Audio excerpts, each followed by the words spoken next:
Friends, ഇന്നിവിടെ അയർലൻഡിൽ heavy snowfall അലേർട്ടുള്ള ദിവസമായിരുന്നു കേട്ടോ. സിവിയർ വെതർ അലേർട്ടുള്ള ദിവസമായിരുന്നു. ഏകദേശം നമുക്ക് 30 മുതൽ 38 സെൻറ്റിമീറ്ററോളം നമ്മുടെ ഇവിടെ സ്നോഫോൾ വീണ് കേട്ടോ. അപ്പോൾ ഇപ്പോൾ ഏകദേശം ഇന്നലെ രാവിലെ മുതൽ വീണ് തുടങ്ങിയതാണ്. ഇപ്പോൾ ഏകദേശം വൈകിട്ടായി, ഏകദേശം 4:30-5 മണിയോളമായി.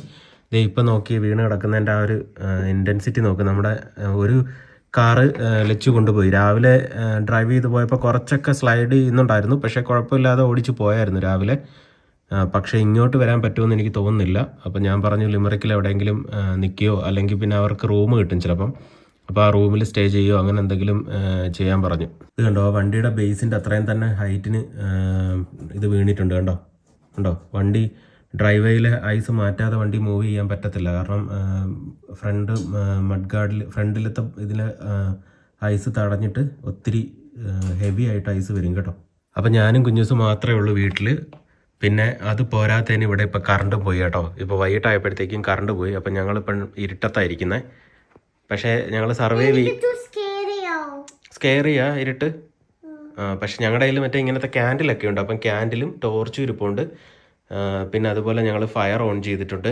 ദേ ഇവിടെ ക്യാൻഡിൽ വെച്ചിട്ടുണ്ട്. അതുപോലെ ഞാൻ രണ്ടിടത്തും ഫയർ ഇട്ടിട്ടുണ്ട് കേട്ടോ.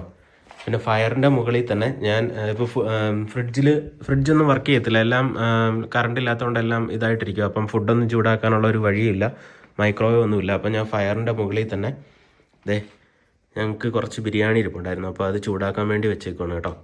ഫയർ പ്ലേസിൻ്റെ മുകളിൽ തന്നെ. കുഞ്ഞൂസ് ഹംഗ്രി ആവുക. അപ്പം ഞങ്ങൾ മിക്കവാറും ഇന്ന് ഇവിടെ സ്റ്റേ ചെയ്യും. ലച്ചു ഒന്നുകിൽ ലിമറിക്കിൽ ആരുടെങ്കിലും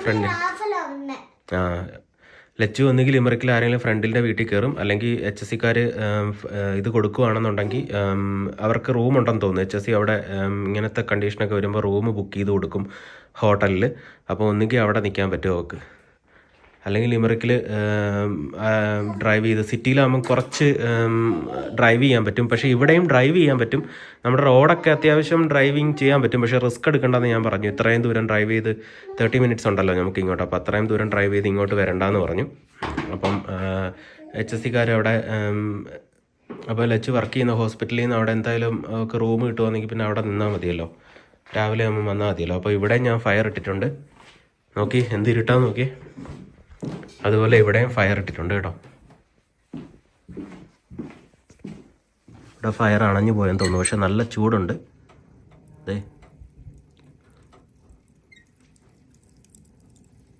നല്ല ചൂടുണ്ട് കേട്ടോ.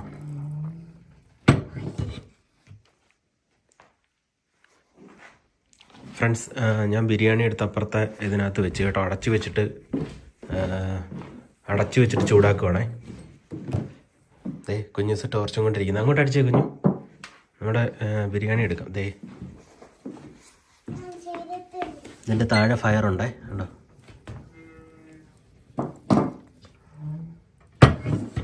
കാണിച്ചേ, ഇങ്ങോട്ട് കാണിച്ചേ മുത്തേ.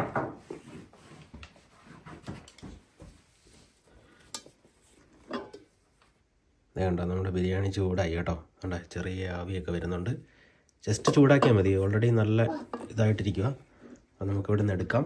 എന്നിട്ട് നമുക്ക് ഇച്ചിരി കൂടെ ഇരിക്കട്ടെ, ഇച്ചിരി കൂടെ ഒരു ശകലം. കുഞ്ഞുസ് എങ്ങനെയുണ്ട്? ഡാർക്ക് നമുക്ക് കറണ്ട് ഇല്ലാതെ വന്നപ്പോൾ എങ്ങനെയുണ്ട്? ഫ്ലവർ ടൈഡി അപ്പ് ചെയ്തു. കുഞ്ഞുസ് ഇവിടുത്തെ കറണ്ടൊക്കെ ഇട്ട് നോക്കുവാണേ, സ്വിച്ചൊക്കെ ഇട്ട് നോക്കുക, പക്ഷേ കത്തുന്നില്ല. എങ്ങനെയുണ്ട് ഡാർക്ക്? കൊള്ളത്തില്ല. ടു സ്കേറിയാ?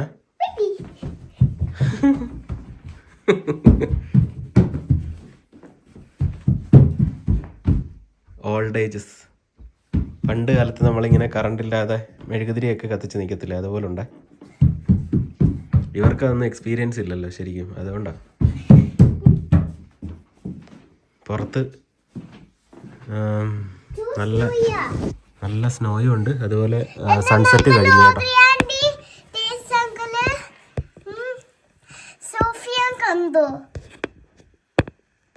ഉണ്ടോ നല്ല സൺസെറ്റ് കഴിഞ്ഞു, നല്ല ഡാർക്കാണ്.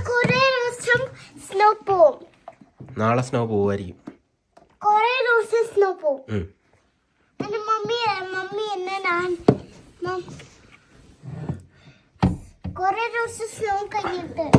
ഫ്രണ്ട്സ് നമ്മുടെ ബിരിയാണി അത്യാവശ്യം ചൂടായി കേട്ടോ. കുഞ്ഞുസ് ഇവിടെ നിന്ന് കളിക്കുവാണേ. ബിരിയാണി നന്നായിട്ട് ചൂടായിട്ടുണ്ട്. ഇനിയിപ്പം ഞാൻ ടൈഡി അപ്പ് ചെയ്യുക. ഇനിയിപ്പം ഞാൻ മുട്ടയും കൂടെ പൊരിക്കാൻ പോകാം കേട്ടോ അതിനകത്ത്. ഫ്രണ്ട്സ് അങ്ങനെ കുഞ്ഞൂസിന് ചോറ് ചിക്കൻ കൊടുക്കുവാണേ. കൊള്ളാം, ചൂടുണ്ട്. ഫോണെല്ലാം വർക്ക് ചെയ്യുന്നില്ല, കാരണം ഞങ്ങളുടെ റേഞ്ച് എല്ലാം പോയി കേട്ടോ. റേഞ്ച് ഇല്ല. എനിക്കൊന്ന് ഫുള്ളായിട്ട് പവർ കട്ടായതാ. അപ്പം ടവർ റേഞ്ചും ഒന്നും കാണിക്കുന്നില്ല. അപ്പം ടുമാറോ ഐസൊലേറ്റ് ആയത പോലെ എന്ന് വെച്ചാൽ ഫുള്ള് പവറും പോയി റേഞ്ചും പോയി. അങ്ങനെ സ്നോയും നോക്കി.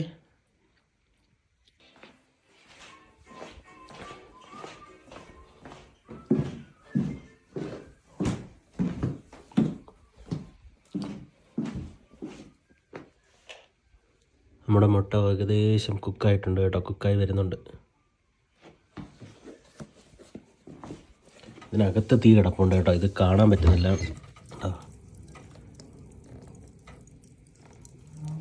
ഗ്ലാസ് കരി പിടിച്ചു.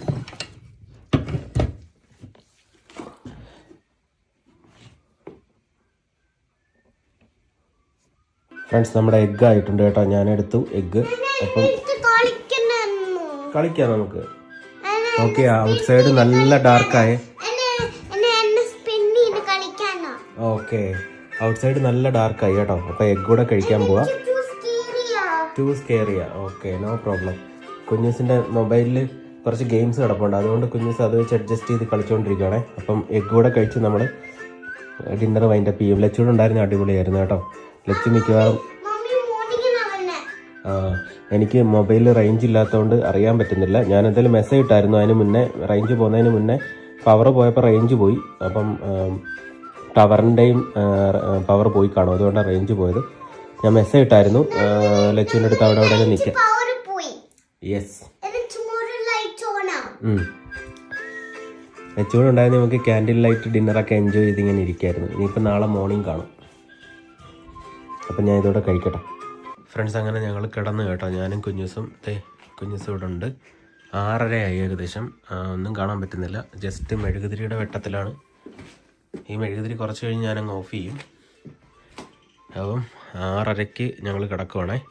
ഞങ്ങൾക്ക് ഒത്തിരി സമയമുണ്ട് സ്ലീപ്പ് ചെയ്യാൻ. മമ്മി ഡ്യൂട്ടിക്ക് പോയേക്കുക. മമ്മി അവിടെ മിക്കവാറും അവിടെ സ്റ്റേ ചെയ്യും. മോർണിംഗേ ഇവിടെ എത്തത്തുള്ളൂ. അവർ അക്കോമഡേഷനും എല്ലാം പ്രൊവൈഡ് ചെയ്യും. അപ്പോൾ പിന്നെ ടെൻഷനില്ല. ഞാൻ ഇങ്ങോട്ട് വരണ്ടെന്ന് പറഞ്ഞിട്ടുണ്ട്. അപ്പം ഞാൻ എന്തായാലും കിടക്കുവാണ്. ഇടയ്ക്ക് പവർ വരുവാണെങ്കിൽ മൊബൈലും റേഞ്ചൊക്കെ തിരിച്ച് കിട്ടും കേട്ടോ. ഫ്രണ്ട്സ് നമുക്ക് 5 മണിയായപ്പോൾ കറണ്ട് പോയത് ഏകദേശം 6:45 ആയപ്പോൾ എത്തി കേട്ടോ. കറണ്ട് വന്നു.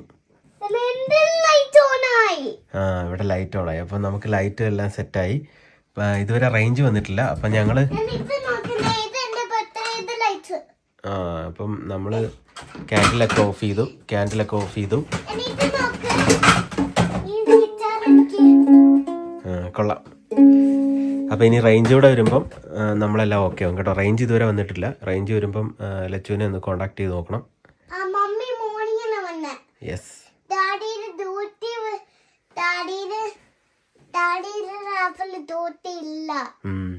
ഇപ്പം നമുക്ക് ഫയർ പ്ലേസ് ഒക്കെ ഉണ്ടായതുകൊണ്ട് നമുക്ക് ഫുഡ് കുക്ക് ചെയ്യാനും അല്ലെങ്കിൽ ഫുഡ് ചൂടാക്കാനും എല്ലാം ഓക്കെ ആയിരുന്നു.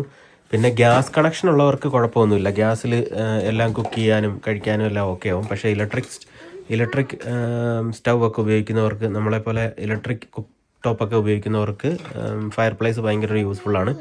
പിന്നെ ഫുള്ള് ഹീറ്റ് ഇട്ടേക്കുവാണേ. ഞാൻ എപ്പോഴും തടി കത്തിച്ച് ഫുള്ള് ഹീറ്റ് ഇട്ടേക്കുവാണ്. അപ്പോൾ ആ ഹീറ്റ് എപ്പോഴും വീടിനകത്തുണ്ട്. നല്ല ഹീറ്റുണ്ട് വീടിനകത്ത്. പുറത്ത് അത്യാവശ്യം -9 ആണ്. ഫീൽസ് ലൈക്ക് -9 ആണ്.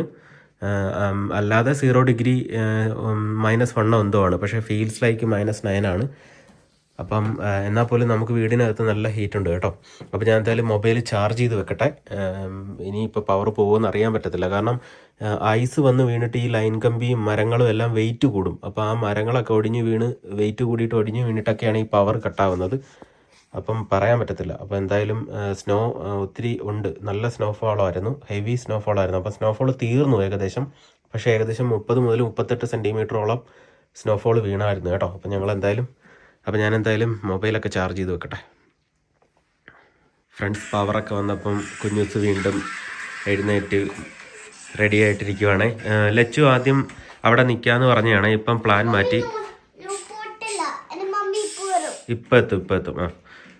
ലച്ചു ആദ്യം അവിടെ നിൽക്കാന്നൊക്കെ പറഞ്ഞ് ഓക്കെ പറഞ്ഞാണ്. ഇപ്പം പ്ലാൻ മാറ്റി. അപ്പം ഇങ്ങോട്ട് വന്നുകൊണ്ടിരിക്കുകയാണ്. ഇപ്പം ഏകദേശം 10 മണി ആവാറായി കേട്ടോ. ഇപ്പം എത്താറായി. രാവിലെ ലച്ചു ഡ്യൂട്ടിക്ക് പോകാൻ വേണ്ടി 6:30 ഓടിച്ചുകൊണ്ട് പോയതിൻ്റെ അത്രയും പാടില്ലെന്നാണ് ഇപ്പോൾ പറഞ്ഞേക്കുന്നത്. ഞാൻ വിളിച്ച് ചോദിച്ചിട്ടുണ്ട്. പിന്നെ ലൈവ് ലൊക്കേഷൻ ഷെയർ ചെയ്തിട്ടുണ്ട്. അപ്പം ഞാൻ ട്രാക്ക് ചെയ്ത് നോക്കിക്കൊണ്ടിരിക്കുവാണേ. അപ്പം വാട്സപ്പിൽ ലൈവ് ലൊക്കേഷൻ ഷെയർ ചെയ്താൽ നമുക്കറിയാമല്ലോ എവിടെ എത്തിയെന്ന്. അപ്പം റോഡൊക്കെ ഓടിക്കാൻ പറ്റുന്ന രീതിയിലാണെന്ന് പറഞ്ഞായിരുന്നു. അപ്പം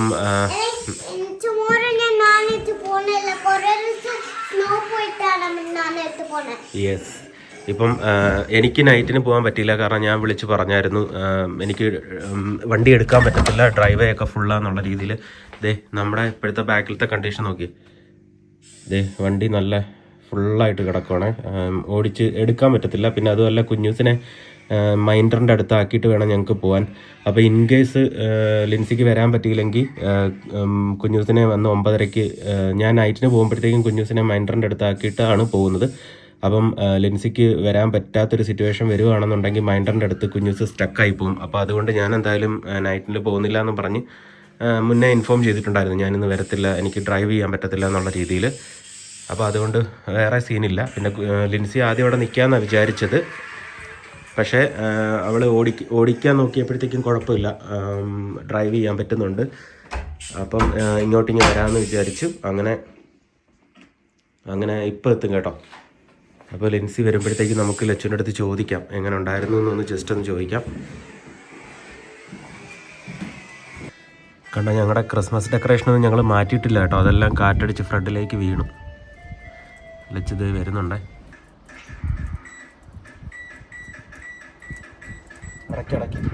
ഫ്രണ്ട്സ്, ലച്ചുവിന് ഇങ്ങോട്ട് കയറ്റാൻ പറ്റുന്നില്ല കേട്ടോ. കാരണം ഡ്രൈവേ നന്നായിട്ട് പൊങ്ങി കിടക്കുവാണ് സ്നോ. അപ്പം കുറച്ച് അങ്ങോട്ട് പോയിട്ട് അവിടെ എവിടെയെങ്കിലും സൈഡുണ്ട്. അപ്പോൾ അവിടെ എവിടെയെങ്കിലും പാർക്ക് ചെയ്തിട്ട് ഇങ്ങോട്ട് ജസ്റ്റ് നടന്നു വരാമെന്ന് പറഞ്ഞു കേട്ടോ. ഞങ്ങൾക്ക് കാല് ഫുള്ളായിട്ട് ഇതായി പോകും കേട്ടോ. ഇവിടെ നല്ല കട്ടിക്കാണ് വീണേക്കുന്നത്. ജസ്റ്റ് അവിടെ റോഡിൻ്റെ സൈഡിൽ തന്നെ ഇട്ടിട്ടേ ഇങ്ങോട്ട് നടന്നു വരും. അപ്പം അതായിരിക്കും സേഫ്. അതാകുമ്പോൾ വണ്ടി എടുക്കാനും എളുപ്പമാണല്ലോ. അങ്ങോട്ട് നടന്നു പോയിട്ട് എടുത്തുകൊണ്ട് പോയാൽ മതിയല്ലോ. ഫ്രണ്ട്സ്, ലച്ചു എത്തുവാണേ. അവിടെ കുറച്ച് മേല് വണ്ടി കൊണ്ടുപോയി ഇട്ടിട്ട് ഇങ്ങോട്ട് വരുവാണേ. നോക്കി കാല് എന്തുമാത്രം ഇതായിരുന്നു.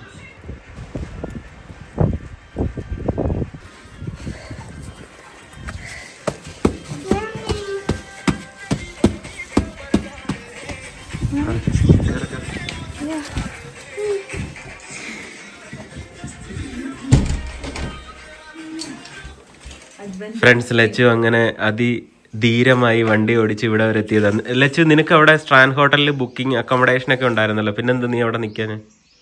എനിക്ക് എപ്പോഴും അതൊക്കെ ഉണ്ടെന്ന് പറഞ്ഞാൽ എനിക്ക് വീട്ടിൽ വരുന്നത്. അല്ല, റിസ്ക് എടുത്ത് ഓടിക്കേണ്ട ആവശ്യം എന്തോ? എനിക്ക് റിസ്ക് എടുത്താലും എനിക്ക് വീട്ടിൽ വരുന്നതാണ് ഇഷ്ടം. ഓക്കെ, എങ്ങനെ ഉണ്ടായിരുന്നു നീ ഓടിച്ചപ്പോ? രാവിലെ പോയപ്പോ എങ്ങനെ ഉണ്ടായിരുന്നു? ഇപ്പൊ ഇങ്ങോട്ട് വന്നപ്പോ എങ്ങനെ? രാവിലെ പോയപ്പോഴായിരുന്നു സത്യം പറഞ്ഞാൽ ഭയങ്കര റിസ്ക്. കാരണം രാവിലെ റോഡ് കാണത്തില്ലായിരുന്നു, റോഡ് മാർക്കിംഗ് കാണത്തില്ല, വളരെ. പിന്നെ ഞാൻ ഇറങ്ങിയ സമയത്ത് നമ്മുടെ നെയ്ബർ ഇറങ്ങിയോണ്ട് ഞാൻ അവരുടെ പോയ അതേ പാത പിന്തുടർന്ന് പതിയെ 25 to 30 ഞാൻ മാക്സിമം ഓടിച്ചത്. അതിനപ്പുറം ഞാൻ ഓടിച്ചിട്ടേ ഇല്ല. പിന്നെ നമ്മുടെ ഓട്ടോമാറ്റിക് വണ്ടി ആയതുകൊണ്ട് നീ എങ്ങനെ ഓടിച്ചത്?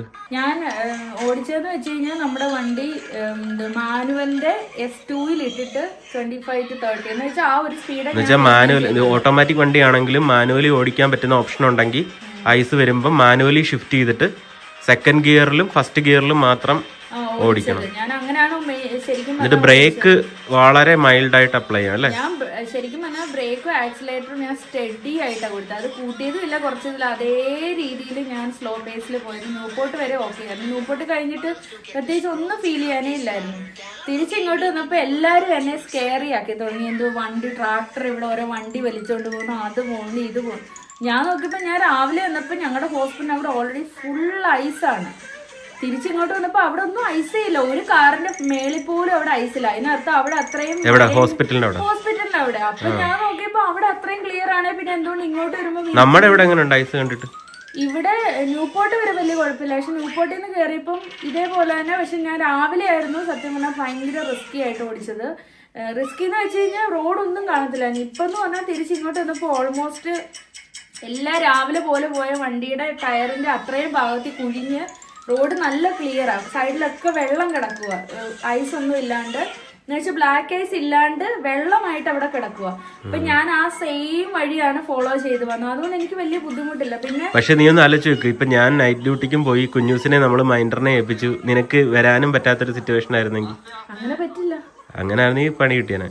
റിസ്ക് എടുക്കില്ലല്ലോ നമ്മൾ. അങ്ങനെയാണ് ഒരാള് പോവാതിരിക്കുക, അത്രയല്ലേ ചെയ്യുള്ളൂ. അല്ലാതെ അങ്ങനെ ഒരു റിസ്ക് നമ്മൾ എടുക്കത്തില്ല. പിന്നെ എന്റെ വർക്ക് ചെയ്യുന്ന സ്ഥലത്ത് വിളിച്ച് പറഞ്ഞപ്പോഴും അവര് ഓക്കെ കുഴപ്പമൊന്നുമില്ല എന്നുള്ള രീതിയിലാണ് പറഞ്ഞത്. അതുകൊണ്ട് എനിക്ക് പക്ഷെ ഇങ്ങോട്ട് ഓടിക്കുമ്പോൾ അത് ഓക്കെ ആവുമെന്ന് എനിക്ക് തോന്നി. കാരണം ഞാൻ അവിടെ നോക്കിയപ്പോൾ അവിടെ ഞാൻ രാവിലെ കണ്ട ഐസ് മൊത്തം ഉരുകി വെള്ളമായിട്ട്. അവിടെ ഒരു കാറിന്റെ മേളിൽ പോലും ഐസ് കിടപ്പില്ല. അത്രയും ഉച്ചയ്ക്കും വൈകിട്ടും പെയ്തിട്ട് പോലും കിടപ്പില്ല. അപ്പൊ ഞാൻ എന്തായാലും ഒരു ചെറിയ ഡിഫറൻസ് ഇവിടെ എന്തായാലും ഉണ്ടാവുമല്ലോ, അവിടെ അത്രയും ചെയ്ത സ്ഥിതിക്ക്.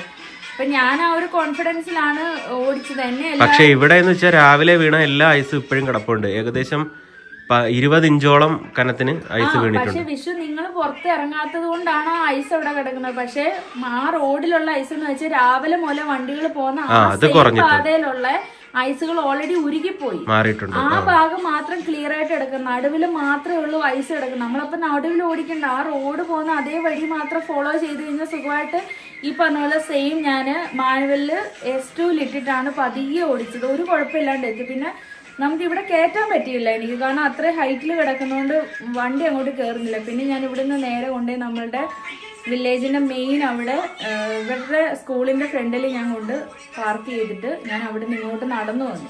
അപ്പൊ എന്തായാലും സേഫ് ആയിട്ട് വീട്ടിലെത്തി. നാളെ രാവിലെ വണ്ടി എടുക്കാനും നാളെ എനിക്ക് നൈറ്റ് ഡ്യൂട്ടി ഉണ്ട്. ഡ്യൂട്ടിക്ക് പോകാൻ എടുക്കാനും എളുപ്പം. അല്ലാതെ വൺസ് ഇവിടെ കയറ്റിയിട്ട് കയറത്തുമില്ല, ഇവിടുന്ന് ഇറക്കാനും പാടാണ്. ഈ ഐസ് പോവാതെ ഇവിടുന്ന് വണ്ടി എടുക്കാൻ ഭയങ്കര പാടാണ് ശരിക്കും.